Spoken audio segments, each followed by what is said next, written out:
We're going to kick off with you. We are, and it's a cracker as well. What we've got is a very tiny courtyard, but we want it to be a real gem for an entertainer. Currently, it's inhabited by a very large dog. Take one small and boring inner-city courtyard, add one big, excitable dog called Mia. The result? A bland and uninteresting outdoor area for both Mia and her owners, Kylie and Sean. This is our courtyard. It's small, it's got an awkward slope, and we just don't know what to do with it.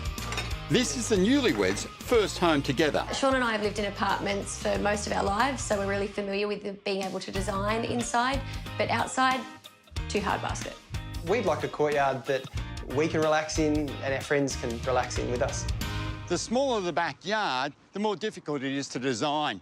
Throw a big dog into the mix and that can be a problem. Let's see if we can fix it. G'day, Kylie, how are you? Good, thanks. Hey, Barry. Sean, where's his tiny yard? At the back. Check it out.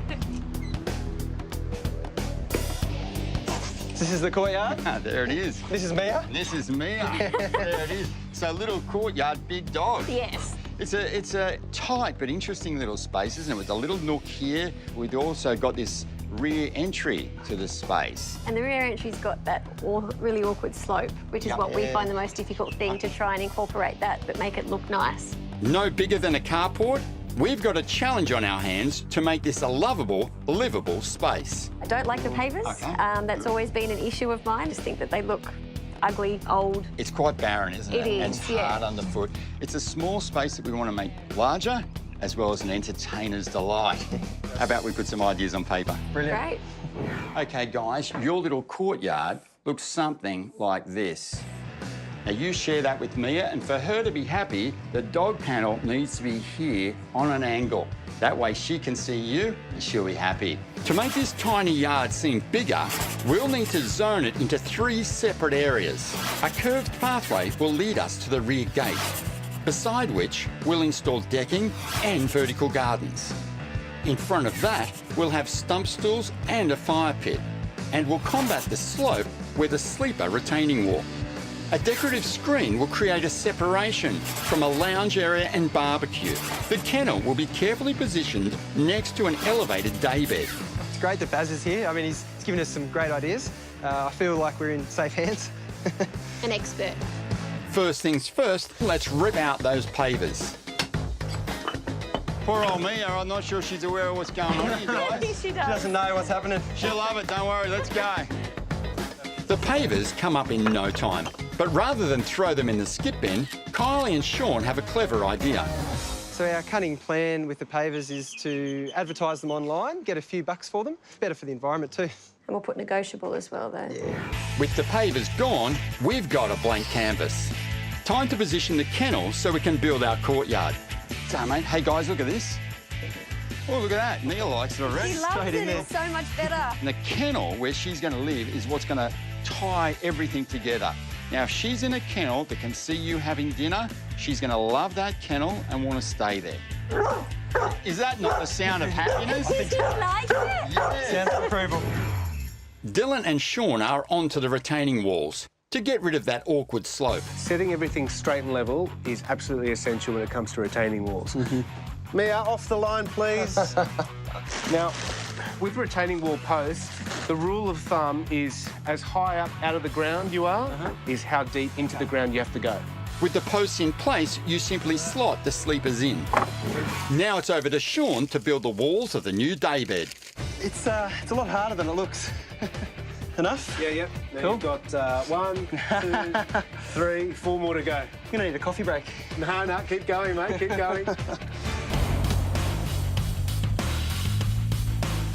We're in the inner city to transform a tiny courtyard into an urban delight.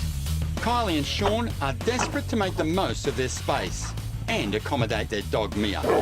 We would love this courtyard to be somewhere where Mia and us could spend our time together, Saturday mornings with a coffee and a paper, Sunday afternoons maybe with a glass of wine. To level the land, we've removed the pavers and built a retaining wall. To get the design right, we're keeping in mind the position of the dog kennel. From here, Mia's going to be able to see the guys, which will make her happy. Now, to make them happy, I'm going to create an outdoor living space. What will happen here is a screen that'll hide a secret garden. The path will meander through a sea of mondo grass. Now picture this, surrounded by vertical garden, there'll be a deck that Dylan's working on now, and that is going to be the perfect spot for reading the paper Sundays in the wintertime. I am loving this one. While Dylan gets to work building the deck, on the other side of the fence, I've got a plan to make some fun seating for the fire pit. What we're going to do is turn these little stumps into stools. First, I roughly mark out 2 V-shaped cross sections.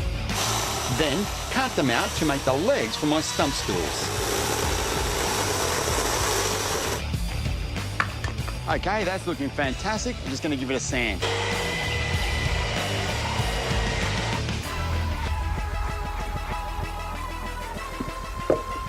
Three stump stools, ready to go.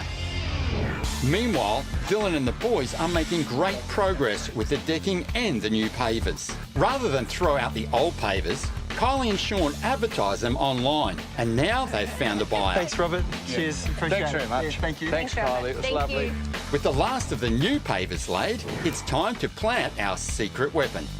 Okay, guys, this is mondo grass, great texture, and it's really going to soften down the paved areas. So what we're going to do is plant these around the pavers. With this stuff, guys, you can't over-plant it, okay? But you can spread it out because it will creep, and that's probably more economical.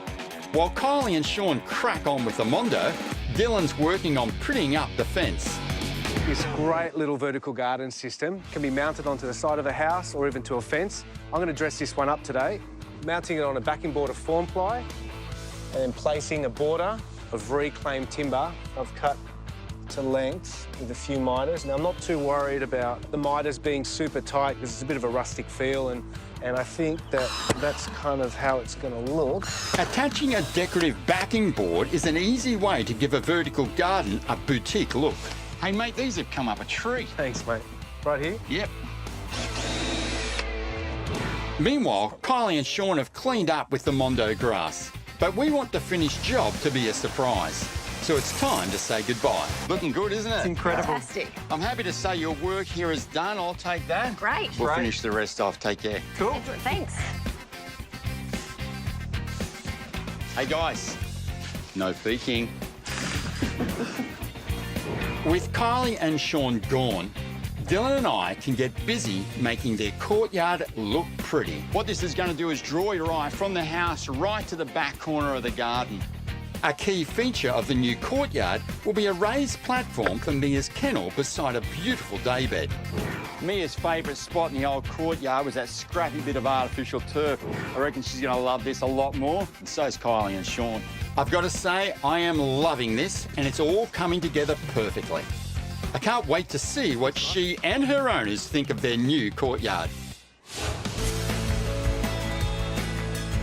We want to make this miniature courtyard feel so much larger, so we're creating different zones within it.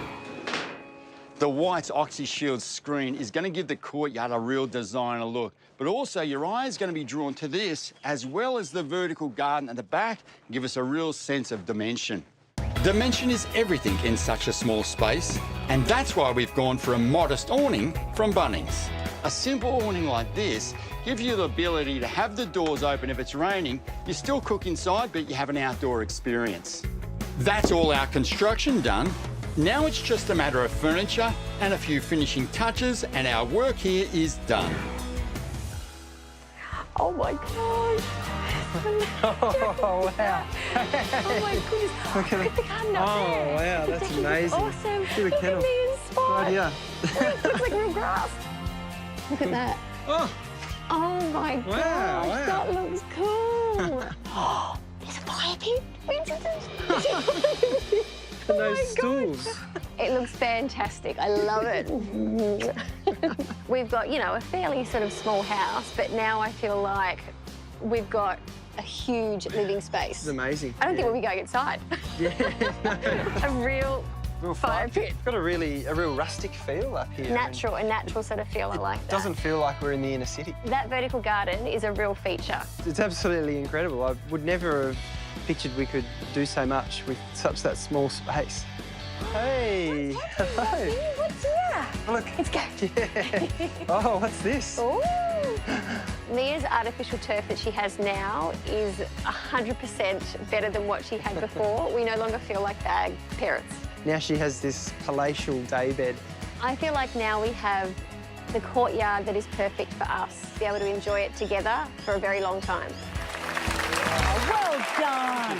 I think humans and dog seemed pretty happy. Yeah, if the truth's known, I think Mia was the only one I really had to make happy. It's a small space and you did an amazing job there. What advice would you give to other people trying to renovate a really small space like Thanks for that. I mean, what we need to do is think about balance and scale. The size of the furniture is really important, and the stumps particularly. Just with the chainsaw there, we were able to create something very rustic but fit in the scale of the space. Hence, your brain feels like the space is a lot bigger than it is.